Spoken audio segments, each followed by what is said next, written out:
what if you were cryogenically frozen?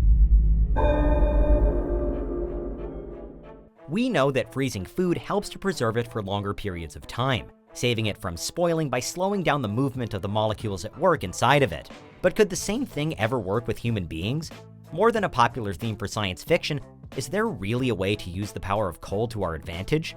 This is Unveiled, and today we're answering the extraordinary question, what if you were cryogenically frozen? Are you a fiend for facts? Are you constantly curious? Then why not subscribe to Unveiled for more clips like this one, and ring the bell for more fascinating content. Strictly speaking, the term cryogenics really has nothing to do with specifically freezing bodies. It's actually a broader science working with the lowest possible temperatures, down to absolute zero. The cold storing of a body in particular is actually called cryonics, yet both similar sounding terms are often used to mean the same thing. Regardless, anyone undergoing the procedure has to have been declared dead beforehand. It's illegal to cryonically freeze a living person. The extreme temperatures required for the process have to be induced slowly and methodically. It isn't as simple as just submerging a corpse in liquid nitrogen. Generally speaking, though, those who undergo cryonic treatment do so in the belief that one day in the future, when the technology becomes available, they'll be brought back to life, that they'll awake in a different era, but with the minds and bodies that they had always had. Theoretically, their resurrection could come at a future time when a cure becomes available for whatever they died of in the first place. But it's by no means a guaranteed route to rising again, and cryonics is generally regarded as speculative or as a pseudoscience at present. Nevertheless, a number of people have already undergone cryonics in the hopes of preserving their lives. Psychologist James Bedford was the first person to ever be frozen post-death, and January 12th, the date his body was cryopreserved, is referred to as Bedford Day in the cryonics community. Perhaps the most famous figure to opt for preservation is the 1940s and 50s Major League Baseball star Ted Williams, whose son later followed suit in the hope that he'd be reunited with his father in the future. Despite widespread reports that the animation icon Walt Disney was also frozen, there's no real evidence to suggest that that's what actually happened, but rather that Disney was cremated in California after his death. There are various grades of cryopreservation too, with some choosing to freeze just their heads rather than their entire body. The reasoning here generally being that by the time we have the technology to revive people out of their frozen hibernation, we'll also have perfected artificial robotic bodies that function better than our own organic ones, and the unfrozen heads could be attached to one of those. In either case, say you wanted to go ahead with cryonics after death, how does the procedure itself unfold? Before the extreme temperatures of liquid nitrogen are induced, the body has to be prepped for the experience, ideally as quickly as possible after death has been declared. Without this preparation, the cells that make up the body would almost instantly shatter, deeming the attempt at preservation a total disaster. First, the blood and water in the body and brain is drained and replaced with a cryoprotectant substance in a process called perfusion. The cryoprotectant prevents ice from forming so that organs aren't severely damaged by the low temperatures they'll be subjected to. The body is then slowly frozen over a number of days until a temperature below -130 degrees Celsius is reached. Only now is it ready to be suspended in liquid nitrogen, similar to what's sometimes seen in science fiction. Since the body is now drained of water, the organs and tissues are preserved by the extreme temperatures rather than damaged by them.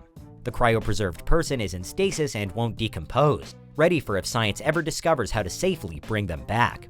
Indeed, surviving cryonics is still the great unknown, and no one has successfully been brought back after being frozen. The solution, though, could lie with frogs. Wood frogs, found in North America, have an incredible ability to freeze themselves to the point where they show no vital signs for weeks before thawing out and continuing with their lives. Scientists think that they're able to do this by giving themselves large doses of glucose, which acts as a cryoprotectant, during their hibernation. There's still a long way to go from us understanding this particular adaptive trait to replicating it ourselves, though. There have been some cases where individual animal organs are frozen and thawed back to functionality with some success, but we've never seen anything like it for an entire body. Until science and technology does find a way to revive a cryonically frozen anything, anyone undergoing the procedure is effectively stored indefinitely in large containers, sometimes communally alongside other frozen corpses.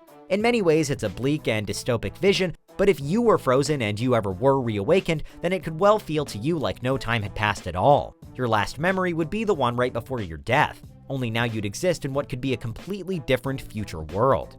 You might be one of the first of your kind, an early example of someone successfully brought back. Or you could arrive at a time when reanimating corpses is common practice.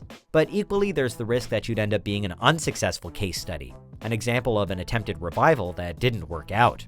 In fact, that risk, made worse by the toxicity of current cryoprotectants, is one of the many reasons why cryonics is at best doubted and at worst discounted completely by mainstream science.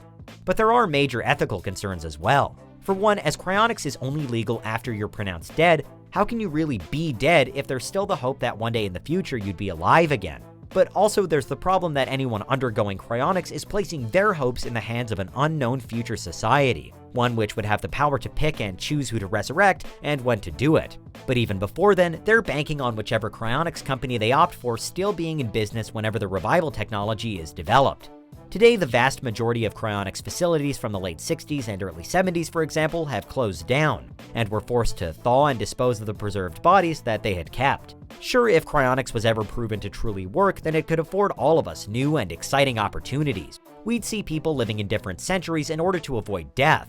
We'd have future cures available to earlier generations, and anyone wishing to walk Earth in 1,000 years' time could perhaps even book themselves in to be revived during a certain year. We would be closer than ever to becoming immortal.